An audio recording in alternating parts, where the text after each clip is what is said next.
Have you ever been told by your own family that you just weren't leadership material, not because you made a mistake, not because you weren't qualified, but because you didn't fit the version of success they had in their heads?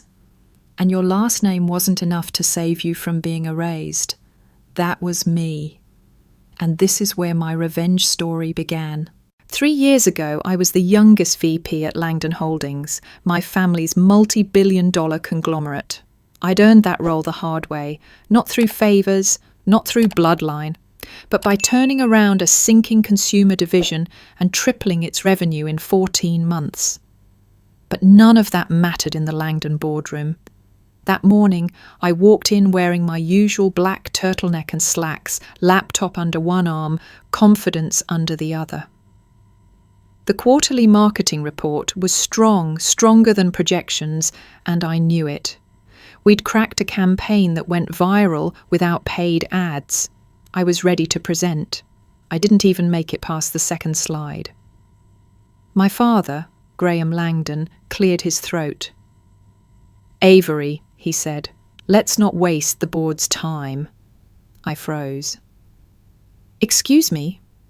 He gestured toward the conference table. "We've already reviewed the material, and we've decided on a new direction, effective immediately." My heart dropped. "A new direction?" My older brother Lucian leaned back in his chair, smirking. "The company needs stronger leadership, less emotion, more edge." Emotion, that word, that weapon. My mother, Claire, placed a hand on my wrist. "Sweetheart, you're so creative, but this world, it's not always kind. We worry you're not built for this kind of pressure." I looked at each of them. No one met my eye. Not my aunt, not the CFO, not even Sienna, my sister-in-law, who once called me the smartest person in the family group chat. It wasn't a debate. It was an ambush. They offered me a graceful exit. "Step down as VP," they said. "Take some time to find yourself."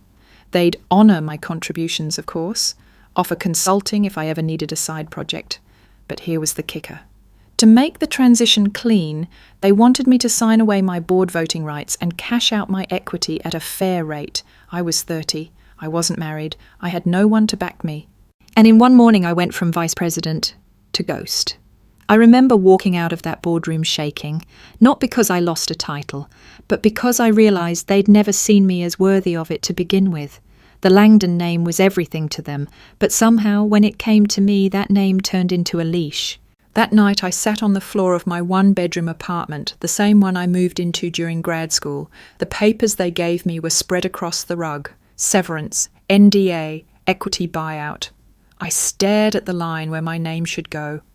And I didn't cry, I didn't scream, I didn't call a friend or post some cryptic quote on social media. I grabbed a pen, signed, and I opened a blank Google Doc. The title, Falcon Ridge Capital, Phase 1. No one would know it was me. No one would know what I was building. Because if my family couldn't see my value, I'd make damn sure the world did. Not through speeches, not through confrontation, but through acquisition, one deal at a time. Over the next few months, I taught myself how to navigate private equity. I took midnight calls with startup founders in Singapore, read SEC filings like bedtime stories, and tracked every slip Langdon Holdings made in the market. They were too busy congratulating themselves on tradition to notice how outdated their practices had become. Meanwhile, I bought, quietly, stake by stake, tiny funds, dormant shares, dissatisfied retirees, old vendors, disillusioned partners. Each deal got me closer to the 51% I needed. But back then, I was just a girl in a sweater, working from a desk in a one-window apartment. The disappointment of the Langdon family, the one no one bothered to ask about at family dinners, the one they introduced with a sympathetic chuckle and a patronising "she's still finding her path." They had no idea. By the time year 1 ended, Falcon Ridge had closed 5 deals. By year 2, we had a portfolio across 3 continents. By year 3, I was ready to buy the empire they worshipped more than their own children, and I was going to do it in the exact same outfit I was wearing the day they pushed me out. Because power doesn't need glitter, it just needs a memory, and I remembered everything. The first week after I left Langdon Holdings, I didn't do much. I didn't fly to Bali to find myself. I didn't post a rebrand announcement on LinkedIn.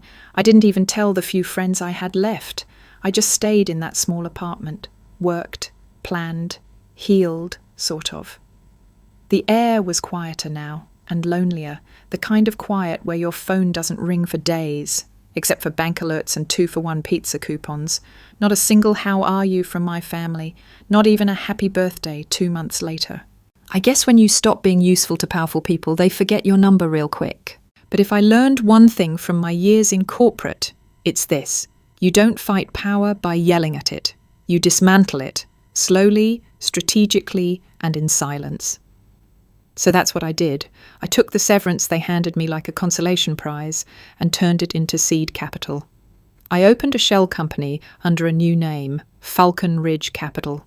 No Langdon, no legacy, just me. And I didn't want investors, didn't want press, didn't want approval. All I wanted was leverage. The first company I bought was a crumbling logistics firm in Nevada. Langdon Holdings had tried to gut them during a hostile contract renegotiation the year before. I remembered the CEO, an older man named Morris, quiet, sharp, and exhausted from fighting giants. I flew out, alone. He blinked when he saw me. "Didn't expect someone your age," he said.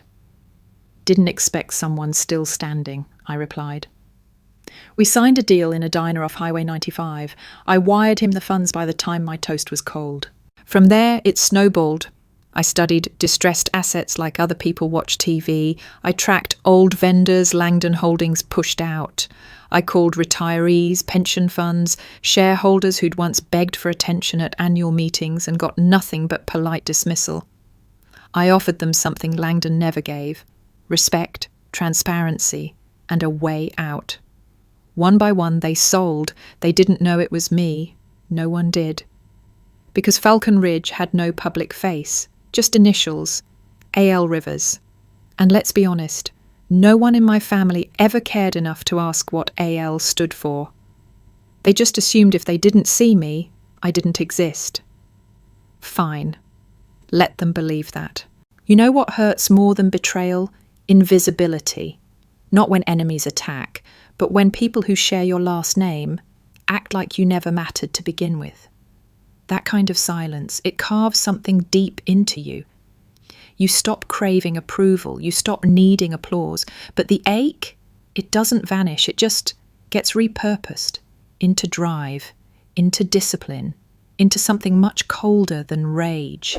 By the end of year 1, Falcon Ridge had closed 5 strategic acquisitions. By year 2, we had holding companies in Canada, Germany, Vietnam, and the UAE.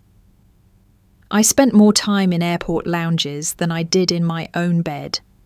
Half the time I was negotiating in yoga pants and a ponytail from whatever hotel Wi-Fi didn't crash. No board meetings, no politics, no suit and tie nonsense, just real work, real strategy, real results, and not a single Langdon knew, because they never looked past their own shadows long enough to see anyone else rising. There was this one night around year 2.5, I remember it so vividly. I was on a red-eye flight back from Tokyo. We'd just closed a $1 billion tech acquisition that Langdon Holdings had been circling for years but never sealed. I opened the news app mid-air, and there it was. Langdon Holdings stock drops 8% on failed acquisition bid.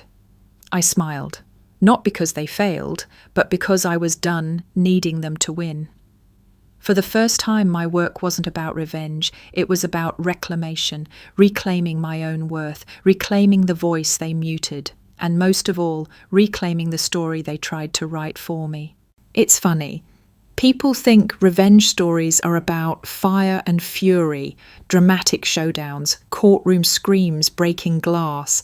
But the real ones, they're quieter, lonelier, built brick by brick while the world isn't watching. And sometimes they start in apartments like mine, with nothing but silence, spreadsheets, and a memory that refuses to fade.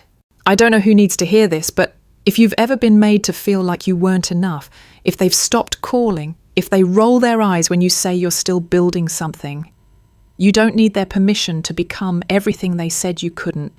You don't even need their attention. You just need time and grit and the belief that you're not crazy for wanting more than crumbs, because you're not. And if that stirred something in you, I get it. I really do. The annual Langdon winter dinner was exactly what you'd imagine.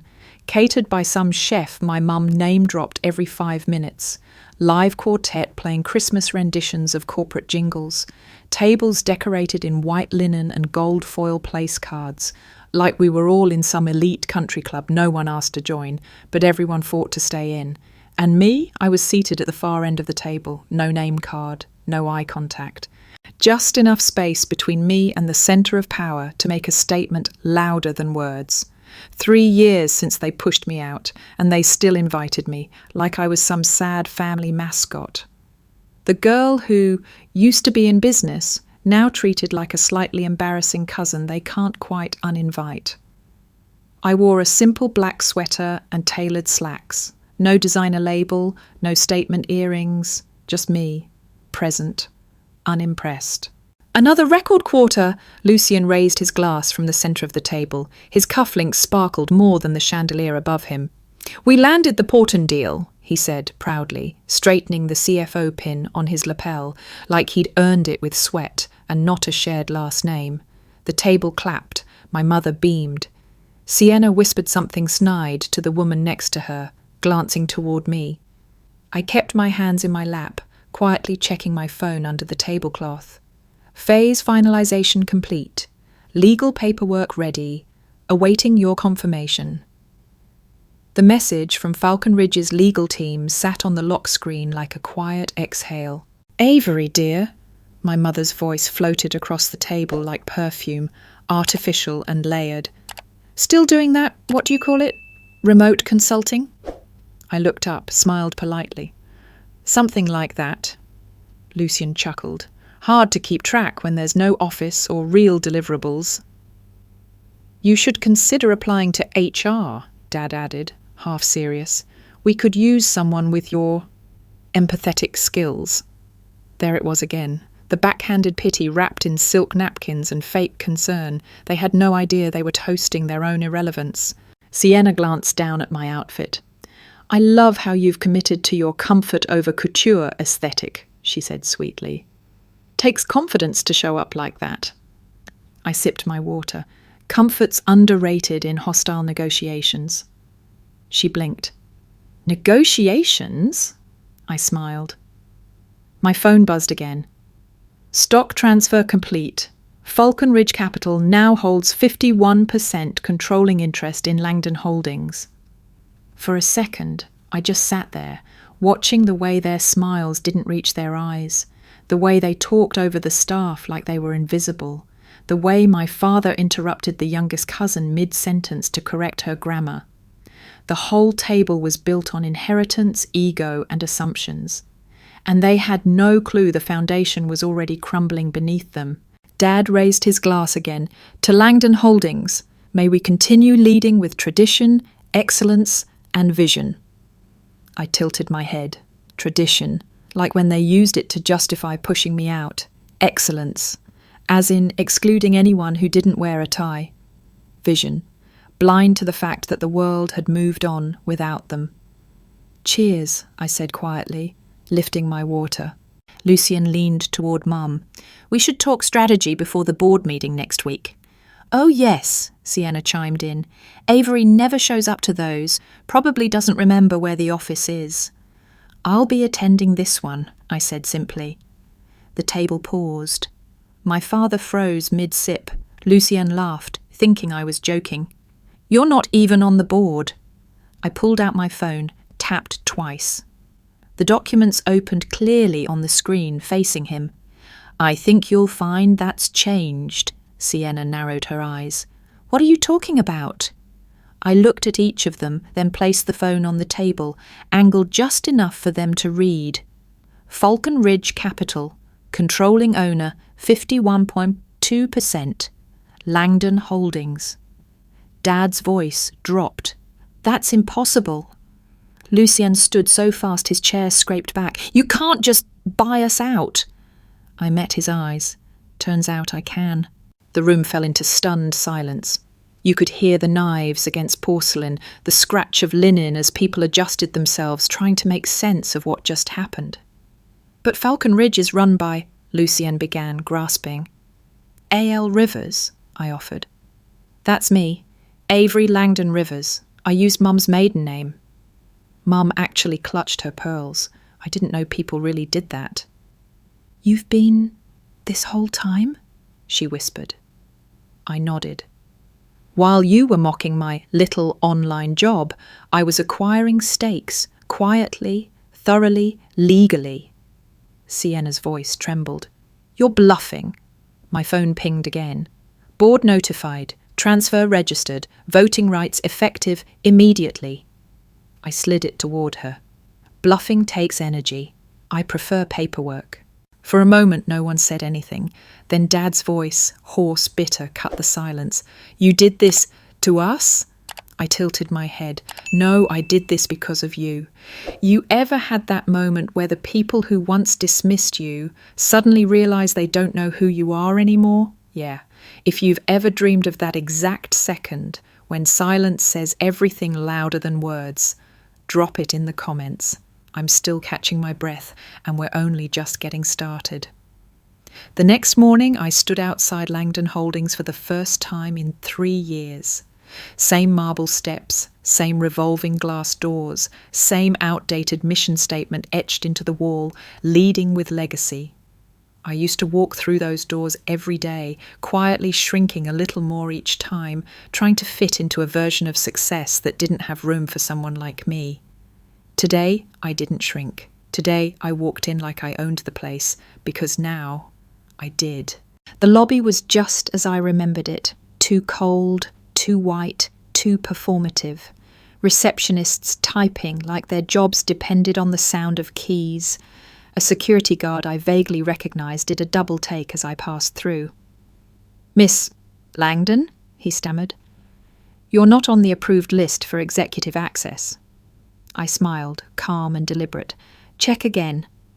He hesitated. I pulled out my new ID badge and handed it to him. His eyes scanned the name. Avery L. Rivers, CEO, Falcon Ridge, capital majority shareholder, Langdon Holdings. I watched the realization click into place. He stepped aside. "My apologies, Ms. Rivers. Elevator to the executive floor is unlocked." Funny. 3 years ago, I had to badge in through the side entrance because the system kept forgetting I was VP, not anymore. The elevator ride felt different this time, still smooth but heavier with anticipation. I checked my phone. Emails from my legal team, my press advisor, and, ironically, Lucian himself, subject line, "Urgent, please call me." I didn't. When the doors opened, the executive floor was buzzing, whispers, phones, nervous pacing. They knew something was coming, they just didn't know it looked like me. The boardroom was filled with familiar faces, every one of them older, smugger, and at that moment visibly rattled. Lucian was already there, standing at the head of the table, trying to command the room with half sentences and hollow reassurances. Sienna sat beside him, her smile more strained than usual. My father sat in the same leather chair he'd occupied for 30 years, arms crossed, jaw clenched. I walked in without a word. The room fell completely silent. Lucian turned, blinking. "What are you doing here?" I didn't answer. I simply walked to the head of the table, placed my laptop down, and looked at my father.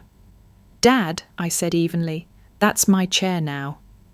For a moment, I saw something flash across his face. Shock? Pride? Rage? I couldn't tell.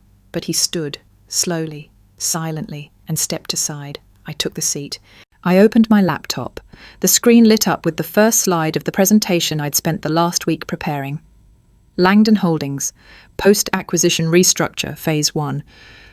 "Good morning," I said, my voice calm but deliberate. "Let's begin." Charlotte, one of the board members who'd once whispered that I was too sensitive to lead, cleared her throat. "I don't understand. What changes are being proposed?" I clicked to the next slide. "First," I said, "a full audit of all executive performance, departmental reviews, profitability assessments, redundancy evaluations, no exceptions. Lucian's face blanched. Second, I continued, immediate suspension of executive perks pending review. That includes private jet usage, expense accounts, monthly luxury stipends, and yes, Sienna, the corporate shopping allowance. She actually gasped. I had to suppress a smirk. Third, I paused for effect, we'll be introducing a modern operational model. That means hybrid work structures, results-based leadership, and a reallocation of capital into underserved innovation teams. My father shook his head. That's not how business is done. No, I agreed. That's not how you did business. And respectfully, look where that got you. Lucian stood, trembling. This is a family company. You can't just waltz in here and change everything. I met his eyes. Funny how family only matters when you feel like you're losing something. Silence. I turned to the room. Was I family when you stripped me of my title? When you refused to hear me out? When you laughed about my little remote consulting gig at the dinner table? No one spoke. Exactly. My phone buzzed again. Shadow Peak, 12 new acquisition candidates. Portfolio review scheduled. Stock up 11% since announcement. I closed the notification with a tap. You all dismissed me because I didn't fit your mold. Because I didn't speak like you, dress like you, chase titles the same way you did. I looked around the boardroom. Once a stage for their performances, now mine. I wasn't broken. I was just building something different, and now that something owns you. A hush fell over the room, and I didn't fill it. I let the silence speak, let them sit with the weight of it. This wasn't about revenge. It was about reclaiming the space I was never supposed to leave in the first place. You ever walk into a room where they once decided your worth and take back every inch of it? If you've ever imagined that moment, not with rage but with resolve, you're not alone, you're just getting started. Now came the resistance. The room felt like a pressure cooker, suits shifting in chairs, eyes darting between me and Lucienne, like they couldn't decide who still held the real power. Lucienne was still standing, hands braced on the table, trying to speak like a CFO who hadn't just been dethroned by his younger sister.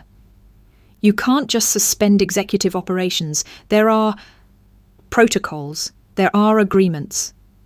I looked at him, calm. And now there's a new owner. He opened his mouth again. I didn't let him finish. Avery Langdon, I said, clicking to the next slide on the screen, is hereby placed on immediate administrative leave pending a full financial and ethical audit. Gasps. A few board members shifted uncomfortably, but no one spoke up for him. Misuse of company funds, I continued, inappropriate bonus adjustments, and suspicious transfer activity. Your review starts today. Lucian turned to Dad. Are you just going to sit there and let her do this? Dad didn't look at me, didn't look at anyone. He stared at his lap like he hadn't seen any of this coming. Sienna Langdon, I continued, turning slightly, is also suspended, effective immediately. She stiffened. On what grounds? Use of PR funds for personal branding. Private stylists billed under client acquisition. Attendance at events that had no strategic benefit. Do you want me to keep going? Sienna's cheeks flushed red. I represented this company with dignity. You represented yourself with company money, I paused. That era is over. That, my mother stood up finally, clutching her purse with trembling fingers. Avery, sweetheart, please, these are family matters. You don't have to humiliate your own blood. I met her eyes. This isn't humiliation. This is accountability. We raised you better than this, she whispered. I almost laughed. You raised me to look the part, to smile, nod and stay quiet when the men talked. You raised me to decorate a room, not run it. She blinked. That hit somewhere deep. I softened my voice.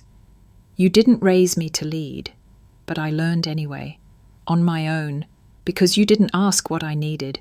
You just assumed I failed when I stepped off your path. My father finally spoke. This company was built on trust, on family, that's the culture. I turned toward him. No, I said. It was built on control, on favoritism, on outdated power structures where family was only used when it benefited the top. "You're bitter?" he replied, his voice cold. "No, I'm aware. There's a difference." I changed the slide again. New policy, performance-based advancement. I spoke clearly, deliberately. From this moment forward, Langdon Holdings will operate as a merit-based organisation. No more automatic promotions based on last names. No more corporate nepotism. No more shopping allowances for spouses. Sienna looked like she might faint. Lucien mumbled something under his breath. Dad sat back, folding his arms like a disappointed king watching his kingdom slip away. But I wasn't done. I've also reinstated severance negotiations for employees laid off during the last restructuring, ones this board claimed were necessary, but were really just about boosting profit margins. A woman at the end of the table, HR director I hadn't seen in years, brought her hand to her mouth. "I spoke to 3 of them personally," I added. "One of them is a single dad whose job funded his daughter's leukemia treatment. He deserved better." The room was so quiet you could hear the projector hum. Then Mom's voice, soft, like a final attempt. "We can discuss this calmly, as a family." I turned toward her. "You called me too emotional when I disagreed with Lucien in a meeting. You voted me off the board.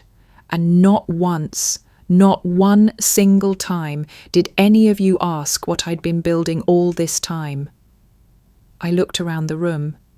"You thought I'd disappeared, that I was nothing, that I'd faded into irrelevance because I worked from home in sweatpants." I gave a small smile. "But I built an empire in those sweatpants, and now I'm building a new kind of legacy, one that doesn't revolve around holiday parties and inherited privilege." Dad leaned forward again. "You really think you're the answer to everything? That you can fix this with slides and speeches?" I stared him dead in the eye. "No, but I'm the one who finally had the guts to try." I stood, straightened the hem of my black sweater, closed my laptop. "I'm not asking for your approval. I'm not here for apologies. I'm here to make sure this company finally stands for something besides itself." I gathered my things, walked to the door, paused. "Lucien, your performance review begins in 20 minutes. I suggest you start collecting your files." I didn't wait for his reply. "Ever been told you're too emotional to lead, only to become the one who rewrites the rules? I never wanted revenge. I just wanted fairness. But when no one else is willing to deliver it, maybe you were meant to be the one who does. Let that sit with you for a second." It was almost poetic. How quiet the office felt now. Langdon Holdings, once buzzing with overconfidence, had grown eerily still. Maybe it was the shock. Maybe it was the new reality setting in. But to me, it felt like, finally, the noise was gone. I walked the halls not as a visitor, not as the exiled daughter, but as the one person in that building who had earned her place without permission. Later that afternoon, I entered what used to be Lucien's office. The walls were still covered in awards, mostly inherited, not earned. Photos of him shaking hands with governors, cutting ribbons, standing beside my father in matching suits. A legacy built more on optics than outcome. I stood in front of his old desk and slowly peeled the brass nameplate off. Lucien Langdon, Chief Financial Officer. I held it for a moment, then I dropped it into the drawer and pulled out the new one from my bag. Avery L. Rivers, CEO. I pressed it gently into place. Outside the glass wall of the office, I could see employees peeking through. People I hadn't spoken to in years. Some were probably still trying to piece it together. Others, I recognized the look in their eyes, hope, maybe for the first time. The next day, a press conference was held in the Langdon Auditorium. The company's acquisition had hit every major headline. Remote CEO buys out billion-dollar family empire. Who is Avery L. Rivers? Daughter ousted, returns as owner. Here's what we know.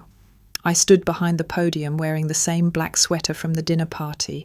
No makeup team, no stylist, just me, real. "Good afternoon," I began, calmly. "As of this week, Langdon Holdings is officially a subsidiary of Falcon Ridge Capital, and moving forward we'll be operating under a new model." I outlined the restructure. emphasized transparency, shared initiatives for employee-led innovation, announced the reinstatement of programs scrapped by the old guard. And then I paused.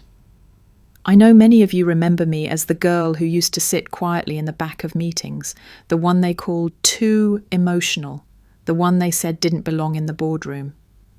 I looked directly into the cameras. They were wrong, and now we get to write a new story together.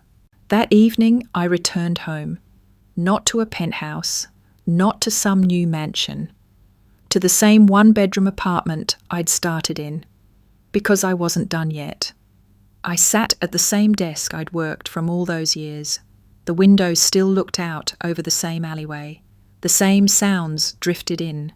City buses, distant sirens, footsteps on pavement. But everything had changed, because this time I wasn't working from a place of survival. I was building something out of choice, not to prove myself, not to win their approval, but to build something that couldn't be taken from me. The next morning, my phone buzzed with a message from HR. Lucien declined the performance review. He submitted a resignation letter. Charlotte too. Sienna's final day is Friday. I put the phone down, not with triumph, but with clarity. Sometimes justice isn't loud. Sometimes it's quiet. It looks like people walking away from chairs they were never qualified to sit in. Around 10 a.m., I walked into my new office, the one overlooking the city, full of light, no longer bearing anyone else's name. My assistant handed me a mug. It said, "Built, not inherited." I laughed softly. Exactly.